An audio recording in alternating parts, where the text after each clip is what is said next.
Bonjour et bienvenue sur Lorena TV. Nous accueillons aujourd'hui Madame Nathalie Griesbeck, députée européenne, ainsi que Monsieur Édouard Martin, syndicaliste CSDT, pour parler d'un sujet qui leur tient tout particulièrement à cœur, la survie de la sidérurgie en Lorraine. Madame la députée, Monsieur Martin, bonjour et bienvenue sur Lorena TV. Merci d'avoir répondu présent à notre invitation. Merci et bonjour. Bonjour. Donc, nous allons commencer par une première question qui s'adresse à Madame Griesbeck. Vous avez sans doute suivi le combat des syndicalistes et puis des travailleurs d'ArcelorMittal. Florange, avez-vous un message à leur transmettre? On se sent tous concernés, qu'on se sent tous salariés d'ArcelorMittal, en détestant Mittal en ce qui me concerne, mais depuis très très longtemps. J'ai jamais cru une seconde à ce qu'il disait, ni été séduite une minute par son sourire. Monsieur Martin, votre tour et au nom des travailleurs, avez-vous un message à passer à Mme Griesbeck? Oui, mais je crois qu'elle le connaît.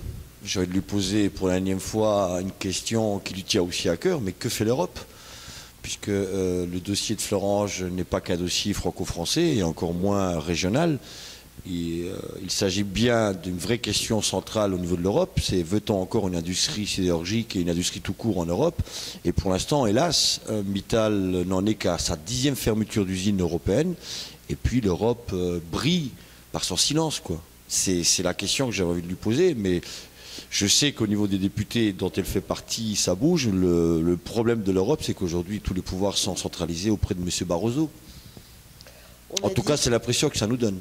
On a dit qu'on ne faisait pas de langue de bois. Alors, donc sans langue de bois, pour une fois, l'Europe avait bougé en classant en première position le dossier d'Ulcos, qui était une façon à la fois de préserver, je préfère ce terme-là plutôt que la survie de la sidérurgie, de préserver notre sidérurgie, c'est-à-dire les emplois, la qualité de ce qu'on fait ici en Moselle, ici en Lorraine, ici en France. Et en même temps, c'était faire un bond technologique, un saut technologique à l'industrie et de le faire faire à partir de chez nous pour démarrer une politique industrielle sur la sidérurgie. Donc pas de langue de bois, on était premiers. Je continue et à quelques jours, quelques heures de la décision de la Commission qu'on avait obtenue de haute lutte. Ça avait été un combat de 2 ans de réussir à faire en sorte qu'on ne soit pas dernier, comme on l'était encore au mois de juillet 2012, sur la liste des priorités en termes d'innovation, de recherche et de technologie dans le monde industriel, en ayant le dossier Ulcos en première position, en voyant la France, d'un commun accord, le gouvernement et l'industriel décider de tirer l'échelle quelques heures après. Ça n'est pas sur le dos de l'Europe qu'il faut mettre l'absence de volonté. Pour une fois, nous avions avancé.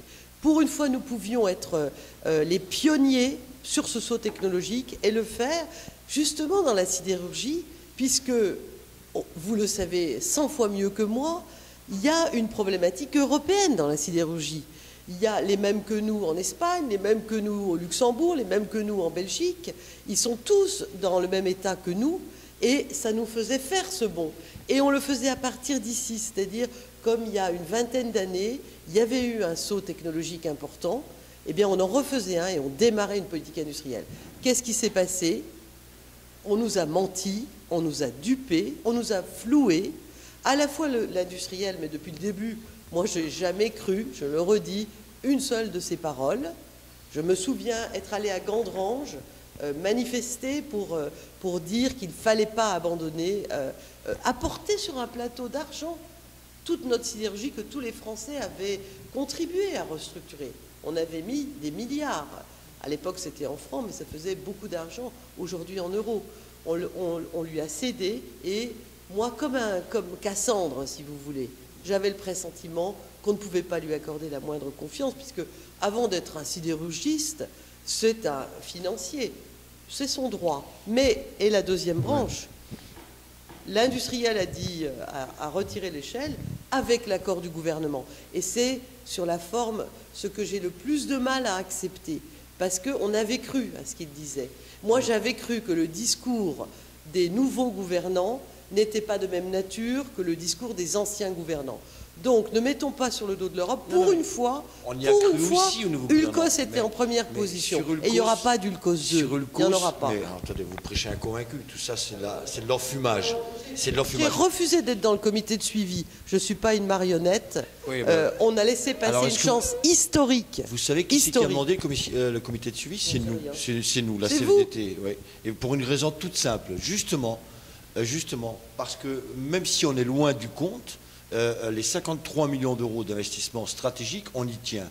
Et vous savez très bien que Mittal, non, Mittal, il a beau signer des accords, c'est pas la première fois qu'il se serait assis dessus. Donc, qui mieux que nous pour le marquer à la culotte et faire en sorte au moins ces 53 millions soient vraiment investis. C'est pour ça qu'on y est et on y sera jusqu'au bout. Les 53 millions d'euros, on veut y voir jusqu'au dernier centime. Ceci étant dit, sur le COS, je vous donne crédit de ce que vous dites. Pour une fois, l'Europe a répondu présent. Vous êtes comme moi, vous n'êtes pas conformiste, dites le fond de votre pensée. Pour une fois, l'Europe avait posé un jalon. Et on a raté la chance. Mais je vous le dis, oui. Mais sauf que les 9 autres usines qui ont été fermées en Europe, il ne s'agissait pas d'Ulcos. Il a bien fermé. Vous savsavez qu'il a supprimé 54 000 emplois en Europe. J'ai jamais eu confiance en lui. L'idée, c'est de savoir comment l'Europe peut soutenir son industrie à travers des plans de soutien comme pour l'automobile, comme les chantiers navals, etc. Aujourd'hui, vous savez très bien, et là, par contre, vous savez vous mieux que moi, puisque vous êtes députée européenne, c'est que l'Europe, dans une économie normale, consomme entre 180 millions et 200 millions de tonnes d'acier par an. Les capacités de production européennes, aujourd'hui, elles stagnent à 143 millions de tonnes d'acier. Ce qui veut dire que demain, si reprise il y a, alors on l'espère tous, l'Europe sera encore dépendante de l'extérieur pour ses besoins en acier. Est-ce que Barroso et ses potes vont accepter... Alors, Barroso et ses potes... Mais c'est quand même eux qui décident aujourd'hui. Ce sont eux qui décident. On a notre mot à dire. Moi, pour ma part, ça n'a pas beaucoup d'importance. Je suis une des 74 députés françaises. Pour ma part, je n'ai voté ni en 2004 ni en 2009 pour Barroso. Un certain nombre de parlementaires français, de gauche comme de droite, ont voté pour Barroso, en 2004 comme en 2009. Moi, je refuse l'ultralibéralisme qui est sa marque de fabrique. D'ailleurs, après avoir été trotskiste, il est passé du trotskisme à l'ultralibéralisme. Heureusement qu'il n'a pas commencé à droite, hein. Je ne sais pas, il aurait terminé. Ben, je ne sais pas, peut-être de l'autre côté. Parce qu'en général, les extrêmes se... Mais ça, c'est juste pour une position politique personnelle, mais que je revendique. Barroso, je le combats. Il a une énorme qualité, c'est qu'il est polyglotte. Et donc, mais il peut pas. Mais la question que je vous pose, c'est pas tant Barroso, c'est comment peut-on changer aujourd'hui les décisions européennes pour que le Parlement ait plus de pouvoir. Parce que nous, on a du pouvoir. Lorsqu'on vote, on vote à des députés. Et aujourd'hui, je ne dis pas que vous avez zéro pouvoir, mais aujourd'hui, c'est pas vous qui faites la politique européenne. Je suis désolé. Je vous invite, cher Édouard Martin, à venir un petit peu au Parlement européen. Vous verrez comment ça fonctionne dans les commissions, avec les collègues, et comment nous façonnons aussi notre position, puisque nous représentons le peuple européen. La Commission, c'est l'exécutif, et il y a le Conseil qui représente les égoïsmes des États, les « je te tiens par la barbichette », etc. Non, c'est les trois blocs. Et donc, on construit ensemble. Bien sûr qu'il faut une politique industrielle européenne. Et c'est pour ça que je suis, moi, plus que dépitée, je suis carrément écœurée. Pas d'avoir travaillé, de ne pas avoir vu le fruit de ce travail, puisque ça a été fait d'une lâcheté absolue, à quelques heures de la décision. Enfin, c'est pas tellement ça. Mais justement parce qu'on posait un premier jalon de politique industrielle européenne avec une connotation environnementale. C'était génial. Il y a plein d'élus qui sont blasés, qui disent « Ah, c'est expérimental ». Mais flûte alors, on aurait eu Ulcos, on démarrait quelque chose de fort. Et on le démarrait à partir d'ici.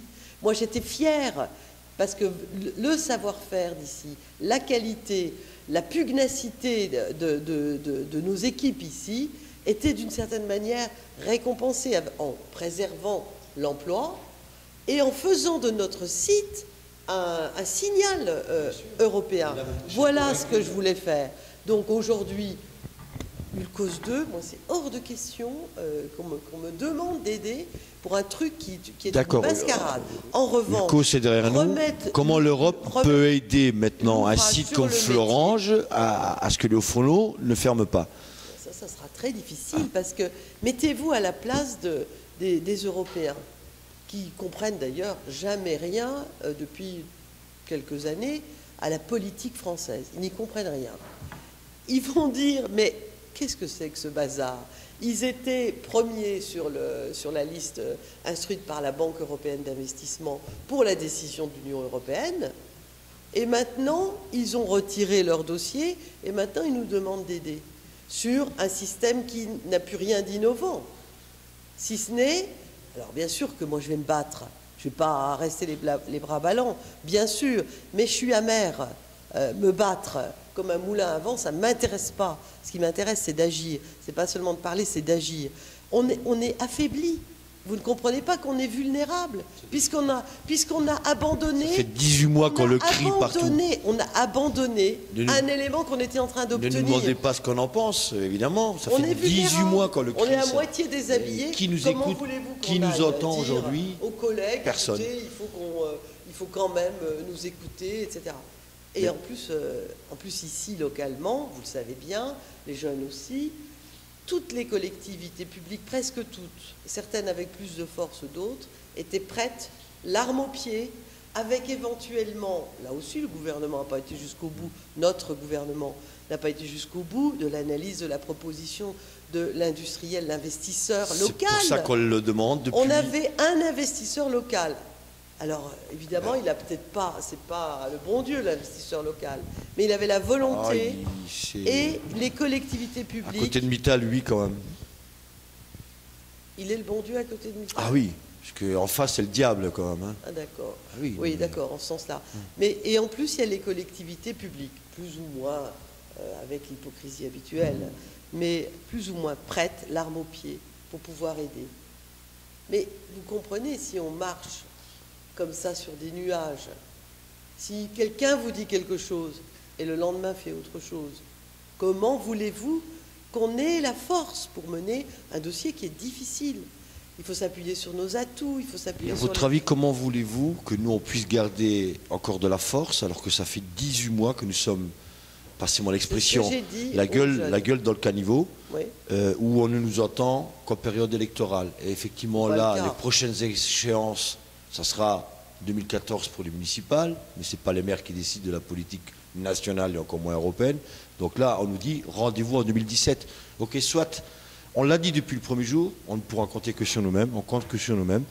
Et de la même manière qu'on asticote le gouvernement en place, on reviendra à Strasbourg tôt ou tard pour demander aussi des comptes à l'Europe, parce que même si vous avez raison sur le projet Ulcos, l'Europe ne peut pas rester encore éternellement spectatrice des fermetures d'usines. Oui, mais ne vous trompez pas de cible. C'est pas l'Europe. Non, mais non, ne vous trompez pas de cible. On ne se trompe pas de cible. Le problème qu'il y a, Madame Griesbeck, vous savez très bien que si nous on va à Bruxelles, c'est pas Barroso qui va nous recevoir. Il va nous recevoir à coups de matraque par les CRS. Ah bon, sûrement pas. Mais attendez, jamais il a reçu des organisations. Ça, vous confondez avec Sarkozy. Non, Barroso, mais c'est le même. Non, attendez, Barroso et Sarkozy, c'est des potes quand même. Ils viennent de la même école tous les deux. Je vous dis simplement qu'on parle de l'Europe. Moi, je suis un Européen convaincu. C'est pour moi la plus belle idée de l'être humain. Ah ben on est d'accord. Voilà. Mais par contre, pas cette Europe-là. Parce que cette Europe-là qui est en train de se construire, des gens comme moi, on va commencer par la détester. C'est pas l'Europe dont je rêve et c'est pas l'Europe dont les citoyens rêvent. Moi non plus. On est d'accord. On est d'accord sur les deux plans. À la fois sur le fait que c'est le plus beau projet humain depuis, en tous les cas, du XXe siècle et du XXIe siècle. C'est superbe. Et moi, je suis pour un État fédéral même. Ça donnerait plus de clarté, plus de force. Voilà. Et sur le fait d'être béate face à l'Europe, ce n'est pas du tout ma situation. En matière de liberté, moi, je crois que c'est très important ce qu'on fait. En revanche, en matière économique et sociale, il y a encore des kilomètres à parcourir. Pour ça, il faut le faire ensemble. Parce qu'en Europe, comme il n'y a pas de majorité toute faite, c'est d'ailleurs très bien, on construit ensemble. Moi, je construis avec les gens de gauche qui sont prêts à avoir du courage, comme avec les conservateurs. C'est difficile avec les deux de temps en temps. Difficile avec les deux. Et donc, c'est une vraie construction. Bien sûr qu'il faut faire des choses, bien sûr, mais ne vous trompez pas de cible. Vous vous souvenez des promesses du voyage de noces du précédent chef de l'État, et puis on a eu les promesses, et après on a eu les promesses juste avant les présidentielles. On a cru aux deux.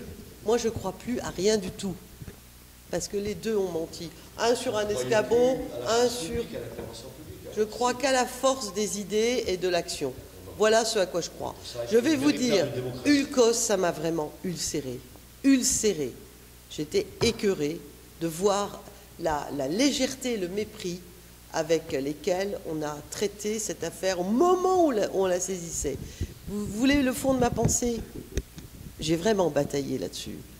Je me suis demandé, quand le gouvernement et Mittal ont décidé de retirer le dossier, si ils n'espéraient pas au fond qu'on ne soit pas classé pour pouvoir trouver un bouc émissaire. Mais Mittal, c'est clair. Eh bien, le gouvernant, alors, les gouvernants. Encore une fois, gouverner, c'est pas mentir. L'accord qui a jours. été négocié, pour moi, tout ça, c'est une parade qui a été construite de toutes pièces par les deux parties pour que tout le monde essaie de sortir la tête haute. Vous trouvez qu'on est sorti la tête haute? Attendez, tout le monde, les deux parties, écoutez ce que je viens de vous dire, les deux parties qui ont négocié, le gouvernement et Mittal. Mais les dindons, si vous me laissez finir la phrase, les dindons de la farce, c'est nous. Et on le paye cher aujourd'hui. Oui. Parce que, encore une fois, il n'y a qu'un imbécile pour croire les engagements de Mittal, il n'y a qu'un imbécile pour croire qu'Ulcos, on ne le fait pas parce qu'il y a un problème technique. Voilà. Et je ne retire rien à ce que j'ai dit le 30 novembre au soir. D'accord avec vous. Donc, selon vous, et à l'état actuel des choses, l'Europe peut-elle encore jouer un rôle face à Mittal? Là, on a un petit peu répondu à cette question. Bien sûr qu'il ne faut jamais se décourager. Moi, je suis un peu down, là. Vraiment, je le dis. Je suis trop vieille pour faire semblant et faire des grimaces. Donc, je le dis, je suis down après le retrait de la France et de Mittal sur Ulcos. Je ne crois absolument pas à Ulcos 2. Édouard Martin vient bien d'expliquer que le comité de suivi s'est fait pour préserver la contrainte à l'égard de Mittal sur le financement des investissements, mais c'est juste c'est juste un demi-pas en avant. On va retomber à nouveau. C'est le demi-pas qu'on nous a accordé généreusement. Oui. C'est quand même triste, quoi. C'est plutôt triste à mourir. Mais à mourir. C'est une forme d'aumône qui me... C'est pour ça que j'ai refusé d'y être, moi. Mais c'est très bien que vous y soyez, je respecte les autres. Mais donc, c'est bien sûr qu'il faut maintenant remettre l'ouvrage sur le métier. Il faut redémarrer, mais ça ne sera plus avec Ulcos, et donc il faut pousser les feux sur une politique industrielle. Mais comment être à nouveau ceux qui tiennent l'étendard? On pouvait le faire, Environnemental, industriel, le commissaire Tajani était convaincu, la commissaire qui était beaucoup plus difficile au climat, elle avait fini par l'être, l'Europe était prête. Maintenant, on va dire, après avoir refusé, d'accepter d'être les premiers. Attendez, on va dire, on revient, on voudrait que vous nous aidiez. Non, il va falloir, comme il dit, faire une politique d'ensemble, mais on ne pourra plus être le fer de lance. Mais justement, dites-le, faites-le savoir, ça, la position européenne, de dire, parce que là, Mittal et le gouvernement nous renvoient à 2018, pour dire, on verra à ce moment-là. Dites-leur que tout ça, c'est de la poudre de perlimpinpin, mais dites-le, criez-le. Je leur ai donné tous mes communiqués, ils ne sortent jamais. Mais dites-le haut et fort, parce que lorsque nous on dit que tout ça, c'est du vent, évidemment, on essaie de nous mettre de côté en disant arrêtons les polémiques, les syndicalistes sans polémique, mais dites, il faudrait que l'Europe entière le dise. La France, vous avez passé votre tour. La France, vous avez passé votre tour. Mittal, vous avez passé votre tour. Vous ne reviendrez plus. En tout cas, il faut le faire savoir. C'est impossible de revenir. On est à moitié, on est complètement vulnérable. Bien sûr, bien sûr. Pour revenir sur un sujet plus précis, la taxe carbone, selon vous, est-ce qu'elle a joué un rôle dans la décision de M. Mittal concernant Florent? Tout pour ça à Édouard de répondre à ça. Moi, je ne sais pas. Je suis pas dans clair, mais là aussi, l'Europe, elle peut jouer et elle doit jouer un rôle important. au-delà du fait que Mittal ne veut pas d'Ulcos pour au moins 2 raisons essentielles. Il n'en veut pas parce que ça coûte cher, il n'en veut pas parce que c'est contraignant, il préfère, avec le patronat de l'industrie Eurofer, continuer à obtenir des quotas, des droits à polluer gratuitement donnés par l'Europe. Et d'ailleurs, Eurofer fait un lobbying de tous les instants auprès de la Commission européenne pour dire si vous nous emmerdez trop avec vos réglementations environnementales, n'oubliez pas qu'il y a plusieurs centaines de milliers d'emplois à la clé, et si c'est comme ça, on arrêtera encore des sites de production et on ira produire l'acier ailleurs. Et c'est là où l'Europe ne doit pas accepter ce chantage. J'espère qu'on va pas, parce que je crois que la politique des quotas de CO2, c'est à la fin de l'année, c'est cette année qu'elle se décide. J'ose espérer, comme beaucoup d'entre nous, qu'on ne va pas encore apprendre que les industriels vont encore avoir des millions de tonnes de CO2 gratuitement, de droits à polluer. Parce que, et vous le savez, que Mittal, le droit à polluer qu'il reçoit gratuitement, il le vend. Oui, je sais. Il s'est fait un stock. C'est honteux. Il s'est fait un stock de droits à polluer qui représente la bagatelle de plus d'1 milliard d'euros de droits à polluer. Je sais. Il n'est Là pas aussi, à plaindre. Je suis tout à fait d'accord avec Édouard Martin sur cette position-là. Mais il faut qu'on trouve des alliés. On trouvera des alliés, mais il faut trouver des majorités. Et il faut discuter en permanence avec la Commission, les commissaires. Mais effectivement, c'est un élément très important. Est-ce qu'un projet de nationalisation, même temporaire, aurait été une solution? En tout cas, pour nous, oui. Alors, on va essayer de ne pas faire peur à la terre entière, en tout cas au grand libéralisme. Il ne s'agit pas de revenir à l'époque du bolchevisme. Hein. On n'est pas des bolcheviques, c'est-à-dire que... Et d'ailleurs, je crois que ce matin même sur France 3, Patrick Weitens s'en a expliqué, parce qu'apparemment, lui non plus n'aime pas le mot nationalisation. Et à la limite, peu importe le terme qu'on lui donne, c'est une prise de capital provisoire de l'État de manière à pouvoir favoriser la transition vers un repreneur. C'est pourquoi on parle de nationalisation. C'est parce qu'aujourd'hui, dans un État de droit, le seul qui a la légitimité pour enlever un bien privé, c'est l'État. Dans le cadre de l'intérêt général d'un pays, l'État peut dire, ben voilà, cette usine-là, j'estime qu'elle est stratégique pour l'avenir de notre pays, donc voilà, monsieur Mittal, vous n'en voulez plus, on vous la prend, on vous dédommage, et puis je la redonne à un pilote industriel. C'était ça l'idée de nationalisation transitoire. En tout cas, dans l'esprit de la CFDT, il n'était pas question, évidemment, qu'on nationalise ad vitam aeternam une sidérurgie. Premièrement, là-dessus, je suis d'accord avec Normand Montebourg, ce n'est pas le métier de l'État, il ne sait pas faire de l'acier, mais par contre, c'est le rôle de l'État et des élus de protéger l'intérêt général. Et l'intérêt général, c'eût été, et c'est encore, de préserver l'usine. Sauf que, Édouard a très bien expliqué le processus, mais il a dit dédommager l'industriel. Et à ce moment-là, dédommager l'industriel, ça veut dire évaluer le bien. Et l'état des finances de la France ne permet pas. Vous savez, le bien ne vaut pas cher, hein, parce que lorsqu'on écoute Mittal, Florange, ça vaut rien. Parce que ce qui fait, vous le savez très bien, que ce qui fait la valeur d'une entreprise, c'est son chiffre d'affaires et ses bénéfices. Or, il dit partout depuis des années qu'on ne gagne pas d'argent. Donc même en lui donnant une centaine de millions d'euros, il aurait été très largement bien payé. On ne va pas commencer à croire ce qu'il dit. Non, si mais attendez, mais là... On va commencer à croire ce qu'il dit. Prenons-le à son propre piège. Il dit Parce que là, c'est du côté du gouvernement. Est-ce que les finances de la France étaient susceptibles de supporter? Ça a été étudié, je crois. Oui. Parce que l'idée, effectivement, d'un portage, effectivement, utilisons plutôt l'idée d'un portage provisoire que l'idée de nationalisation. Elle était quand même assortie d'un financement ou d'un remboursement à Mittal. Donc ça a été étudié par les pouvoirs publics actuels. Et ils se sont vous savez, après d'ailleurs aussi quelques hésitations. Mais ça n'aurait rien coûté aux contribuables français. Eh bien, ils disaient que c'était impossible. Non, parce que alors, on va essayer de s'entendre sur une chose. Mittal a fait comprendre que si jamais effectivement l'État optait pour cette option, il présentait la facture, c'était plus d'1 milliard d'euros. Ah bon, une boîte qui lui dit partout que ça vaut rien. Bon, mais allez, on va rester sur ces chiffres-là. La deuxième question que nous avons posée à l'État français, à laquelle nous n'avons toujours pas de réponse, c'est que sont devenus le 1,3 milliard d'euros qu'il doit au fisc français. On n'en parle plus. Déjà, opération blanche. Mais allez, quand bien même, continuons de la connerie de Mittal. Le projet qui était convenu, c'est que le repreneur apportait 500 millions d'euros et l'État a amené une enveloppe 400 millions d'euros sous forme de crédit bail. Et ce n'était pas de l'argent public, ce n'était pas des impôts en plus. Et le soir, lorsque nous avons été, mais je crois que vous étiez à Bercy, non? Vous n'étiez pas à Bercy le soir-là. Patrick Weiten y était.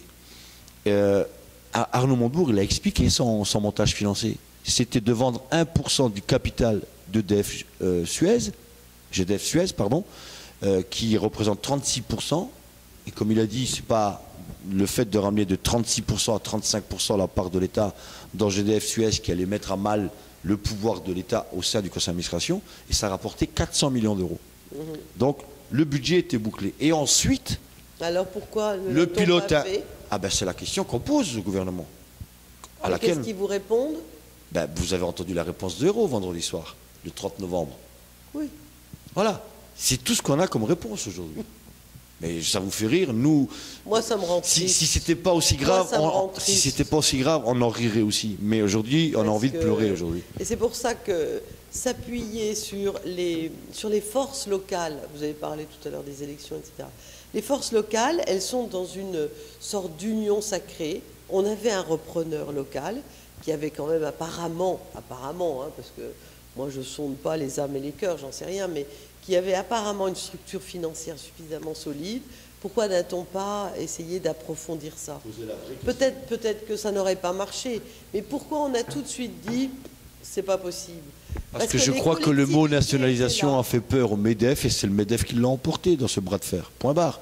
Le gouvernement, Hérault, a prêté l'oreille au MEDEF plutôt que de la prêter aux ouvriers. C'est vraiment une bataille à front renversé. On en prend acte. Oui. C'est ce que je disais tout à l'heure sur la forme. La forme, elle est exactement identique, quels que soient les gouvernants. C'est quand même triste. Si demain un jour vous venez au pouvoir, vous réagirez de la même manière? Ah, moi, je n'ai pas l'intention de changer quoi que ce soit dans mon tempérament.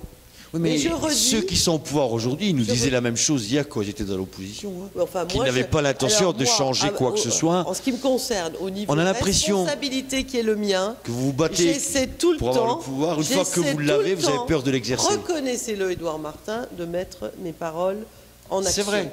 Mais je peux dormir tranquille et me regarder dans la glace. Je ne réussis pas tout, je l'ai dit. Je suis complètement down à cause du COS. J'allais vous dire, vous n'êtes que député, mais c'est déjà bien. Mais si demain vous êtes présidente de la République... Je ne serai pas président de la République demain. Arrêtons de délirer. Ce n'est pas du tout ce qui m'intéresse. Au moins, elle n'est pas candidate. Au niveau de mes responsabilités, tout comme vous le faites, je les exerce sans être conformiste, sans langue de bois. Et quand je suis presque au bout d'aboutir quelque chose, je ne revendique pas la paternité de cette affaire-là, mais on était en train de gagner ULCOS. On était en train de l'obtenir. C'était une bataille terrible, longue, souvent pas comprise ici ou là. On la gagnait, on tire l'échelle. Donc moi, je ne veux pas être vulgaire, mais... je suis très mécontente. Et ce que j'aimerais, c'est que les gouvernants, surtout dans la période de crise qui est la nôtre, quel que soit le niveau de responsabilité, il n'y a pas de petits et de grands gouvernants, il y a une parole et une capacité de mettre la parole en action. Et la parole, elle doit préparer l'avenir. On ne vend pas des mirages. Vous ne le faites pas, vous. Je ne vois pas pourquoi les élus le feraient. Weiten, il est très carré. Il est comme vous dans votre responsabilité, il est comme moi dans la mienne. Il a été très clair ce matin. Très carré. Il a fait voter notre Assemblée. Au plan européen, on avait essayé. C'est que ceux qui ont les plus hautes responsabilités qui nous voient et qu'on a cru. Monsieur le délégué CFDT, moi je les ai crus. Madame la députée européenne. Grand Est. Encore une fois, souvenez-vous. Non mais souvenez-vous. On a plutôt espéré le mot croire. Je les ai crus, moi. Non, mais moi, non. Moi, je les ai crus. J'avais surtout l'espoir qu'ils ne nous trahiraient pas. La preuve, quand vous étiez venu nous voir au piquet de grève, je ne sais pas si vous étiez là, parce qu'Hollande est venu. Souvenez-vous ce qu'on a dit à Hollande, lorsqu'il a dit « si je suis président, je ferai voter la loi ».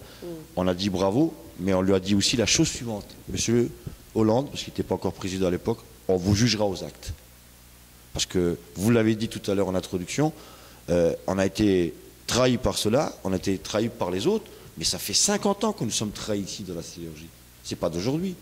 La Lorraine sidérurgique, ça fait, je veux dire, dans nos caves, nous avons les valises pleines de promesses non tenues. Donc, chat échaudé craint l'eau froide. Pourtant, on jugera maintenant les femmes, les hommes politiques aux actes qu'ils poseront. Aujourd'hui, les actes ne sont pas posés. Non, moi, j'en ai posé. On est toujours dans le cadre de l'avenir de Florange. Hein. Oui. Alors, une dernière question qui s'adresse aussi bien à vous, Madame la députée, qu'à vous, Monsieur Martin. Quel est votre ressenti lorsque vous entendez Monsieur Mittal dire, et je cite, « Concernant Ulcos et Florange, nous n'avons pas les garanties nécessaires pour justifier les capacités techniques d'un tel projet. » Moi, je ne commente pas ça.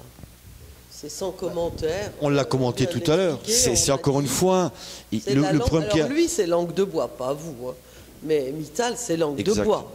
Pour un sidérurgiste, ça ne le fait pas. Hein. Être langue de bois. Non, mais simplement, effectivement, là où je suis d'accord avec Nathalie, c'est que au départ, Ulcos, il espérait qu'une chose, c'est que l'Europe dise non.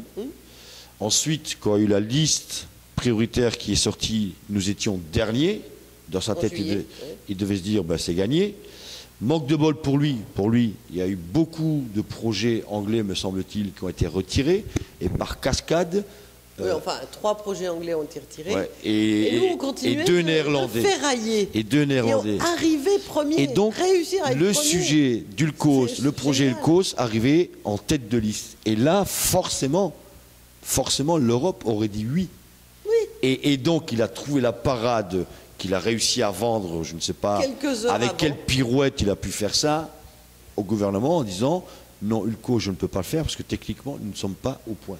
Or, Ulcos, quand même 2 mots, si vous permettez, pour expliquer un peu comment est né Ulcos.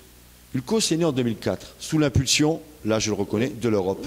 C'est l'Europe qui a dit aux sidérurgistes, maintenant, parce que l'Europe venait de signer le protocole de Kyoto pour s'engager de réduire de 20% les émissions à effet de serre à horizon 2020, et donc les plus gros pollueurs, c'était les industries, enfin, un des plus gros pollueurs, c'était les industries sidérurgiques, et donc l'Europe a dit à Eurofer, maintenant, voilà, je vous somme de mettre au point, de revoir votre logistique de production de manière à réduire d'au moins 50% vos émissions de CO2. Ils ont tous hurlé aux voleurs. L'Europe a dit, attendez, on va se calmer. L'Europe a donné une enveloppe de 50 millions d'euros aux sidérurgistes en disant, voilà, vous mettez en vos équipes de R&D, de recherche et de développement, sur le projet et vous trouvez la solution. Et les 50 millions d'euros, ça a calmé tout le monde, puisque effectivement, on a trouvé la solution, d'où le projet Ulcos. Et ils étaient prêts, et ils étaient tellement prêts que celui qui a été le pilote de ce projet, c'est un Lorrain, il travaille à Mézières-les-Messes, il s'appelle Jean-Pierre Birat, et c'est pour ça que nous avons demandé aussi au gouvernement qu'il soit auditionné par la commission parlementaire, qu'il vienne dire la vérité, qu'il vienne dire ce qu'il nous dit à nous. C'est faux, il n'y a pas de problème technique. Mais malheureusement, Mittal a ordonné aux chercheurs de Mézières de se taire. Voilà, chercher l'erreur.